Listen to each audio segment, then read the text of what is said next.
तोहमतें चंद अपने जिम्मे धर चले, तोहमतें चंद अपने जिम्मे धर चले, जिसलिए आए थे सो हम कर चले। सलाम, नमस्ते, सत श्री अकाल। मैं हूं आपके साथ हर्षिता मिश्रा और आप देख रहे हैं टाइम्स मेल। दुनिया बड़े बड़े ताकतवर देशों की पैंट कितनी लंबी होती है, इसका अंदाजा आप इस बात से लगा सकते हैं कि सबसे बड़ा सुपर पावर अमेरिका है।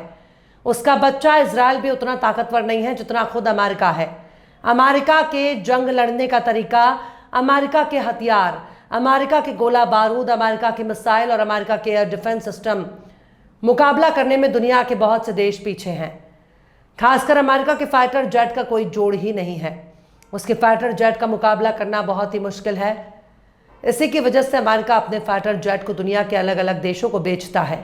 पर जो देश अपना पैसा खर्च करके अमेरिका के फाइटर जेट को खरीदते हैं, खुद को ताकतवर बनाते हैं, पर अब अमेरिका का फाइटर जेट ही समंदर में डूब गया है। हौतियों के खौफ से अमेरिका के बड़े बड़े जहाज अपना रास्ता बदल रहे हैं, उल्टे पाव भाग रहे हैं। पर लाल सागर के लाल बादशाहों ने अमेरिका की कनपटी को लाल कर दिया है, ट्रंप की इज्जत को नीलाम कर दिया है, बीच बाजार में अमेरिका की इज्जत को उछाल दिया है।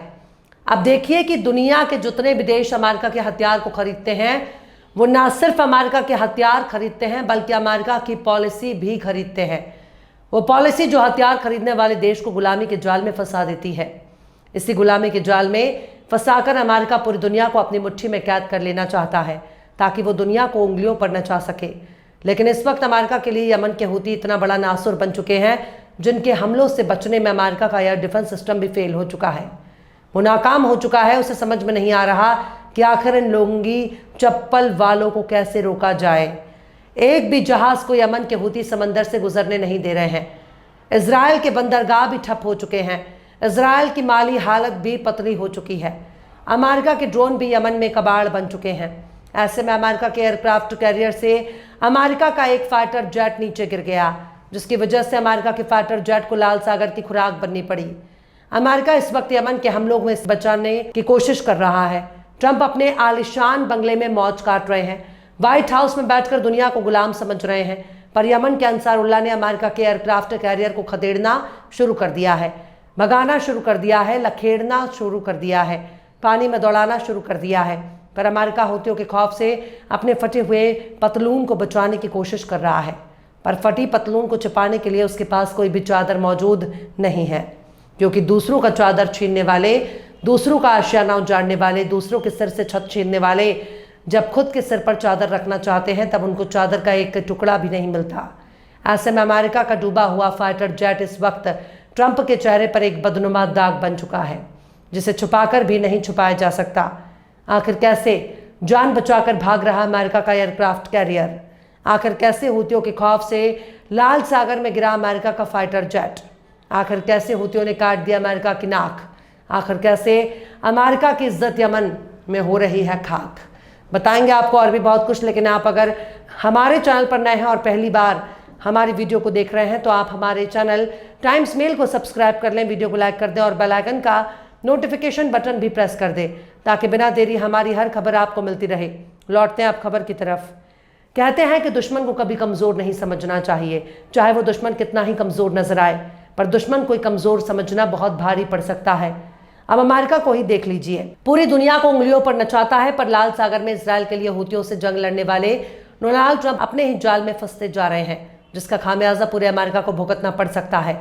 अब खुद ही अमेरिका की नेवी अपनी नाकामी को बयान कर रही है। अमेरिकी नौसेना ने सोमवार को अपने एक बयान में कहा कि अमेरिकी नौसेना का F/A-18 super hornet fighter jet aircraft carrier Harry S Truman से नीचे गिर गया। ऐसा तब हुआ जब उसे खींचा जा रहा था। एक अमेरिकी अधिकारी ने कहा कि मौका वारदात से मिली शुरुआती रिपोर्ट से पता चलता है कि ट्रूमैन ने हौती की गोलीबारी से बचने के लिए एक खतरनाक टर्न लिया, जिससे फाइटर जेट पानी में गिर गया। यमन के हौती ने सोमवार को दावा किया कि उन्होंने विमान वाहक पोत पर ड्रोन और मिसाइल हमला किया है, जो अमेरिकी सेना के बड़े मिलिट्री ऑपरेशन के तहत लाल सागर में मौजूद था। नौसेना ने बताया कि फाइटर जेट में सवार सभी लोग सुरक्षित हैं और एक नाविक को मामूली चोट आई है।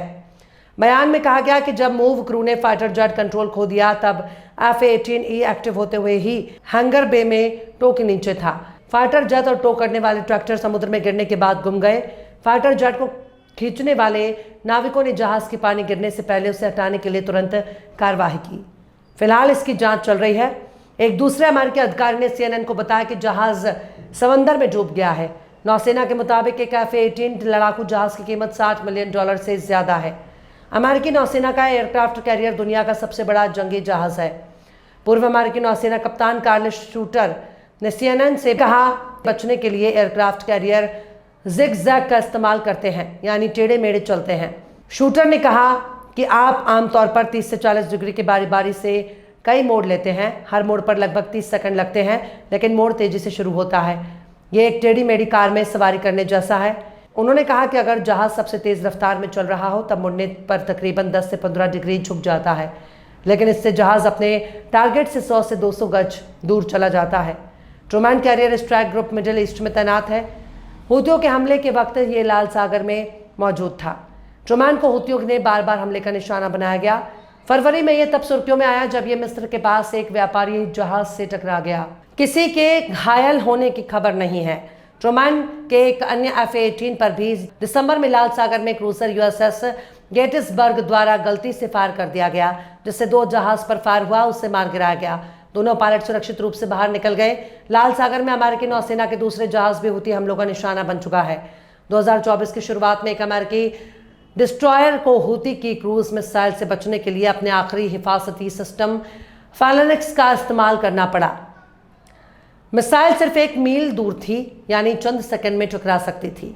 हुतियों ने अमेरिकी जंगी जहाजों पर हमले तब शुरू किए जब अमेरिकी नौसेना ने अक्टूबर 2023 में गजा पर इजरायल के हमले के खिलाफ हुतियों के इजरायल जाने वाले कार्गो शिप पर हमले करने से रोकने की कोशिश कर रहा था।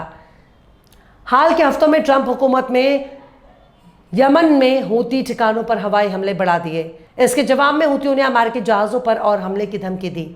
हुती फौज ने कहा कि जब तक इजरायल गजा पर हमले और नाकाबंदी खत्म नहीं करता, तब तक यमन फिलिस्तीनियों की मदद जारी रखेगा। यह बयान इस महीने तब आया जब अमेरिकी हमले में पश्चिमी यमन के तेल बंदरगाह पर दर्जनों लोग मारे गए। हुतियों ने कहा कि अमेरिका का हमला सिर्फ ज्यादा जंग हमले और टकराव में इजाफा करेगा। सोमवार को हुतियों ने दावा किया कि अमेरिकी हवाई हमले ने अफ्रीकी मुहाजिरों की जेल पर हमला किया, जिसमें कई लोग मारे गए। अमेरिकी फौज ने इस पर कोई जवाब नहीं दिया। खैर, अमेरिका का हमला ऐसा ही होता है, उसके निशाने पर आम लोग ही होते हैं। अगर वो खुद जंग में शामिल नहीं होता तब वो प्रॉक्सी को आगे खड़ा कर देता है। मिडिल ईस्ट में अमेरिका को फायदा पहुंचाने वाले बहुत से प्रॉक्सी मौजूद हैं जो कहीं भी बम धमाके करने लगते हैं। अमेरिकी हथियारबंद संगठनों के जरिए ही किसी भी देश में जंग कराने के लिए जाना जाता है। क्रांति के नाम पर बगावत कराता है, फिर अपनी मनपसंद हुकूमत खड़ी करता है। अमेरिका की सियासत बहुत ही महीन है और जिसे समझ पाना हर किसी के बस की बात नहीं। बहरहाल, चलते चलते आखिर में ख्वाजा मीर दर्द ने भी क्या खूब फरमाया है, हमें काम इन गुलों से ए सबा, हमें काम इन गुलों से ए सबा, एकदम आए इधर उधर चले। फिलहाल इस खबर में बस इतना ही। इस पूरी खबर को शम्स तबरेज़ ने लिखा है, जिन्हें आप ट्विटर पर भी फॉलो कर सकते हैं। ट्विटर हैंडल है @शम्स तबरेज़ काज़ी। ये वीडियो आपको कैसा लगा कमेंट बॉक्स में ज़रूर से बताइए। वीडियो पसंद आए तो लाइक करें, शेयर करें और बेबाक निष्पक्ष स्वतंत्र पत्रकारिता को सपोर्ट करने के लिए आप हमारे चैनल टाइम्स मेल को ज़रूर से सब्सक्राइब करें और हाँ, बेल आइकन की घंटी वाली बटन आप ज़रूर से दबा दें ताकि आपको हमारे आने वाले नए वीडियो की नोटिफिकेशन फ़ौरन ही मिल जाए। फिर मिलते हैं किसी और वीडियो में एक नई खबर के साथ। हर्षिता मिश्रा को दीजिए इजाज़त। जय हिंद। तो देख लिया आपने हमारे इस वीडियो को। हमें उम्मीद है कि आपने हमारे वीडियो को लाइक किया होगा और दूसरों को भी शेयर किया होगा। अगर अभी तक आपने हमारे चैनल टाइम्स मेल को सब्सक्राइब नहीं किया है तो जल्दी से सब्सक्राइब कर दें और बेल आइकन भी प्रेस कर दें।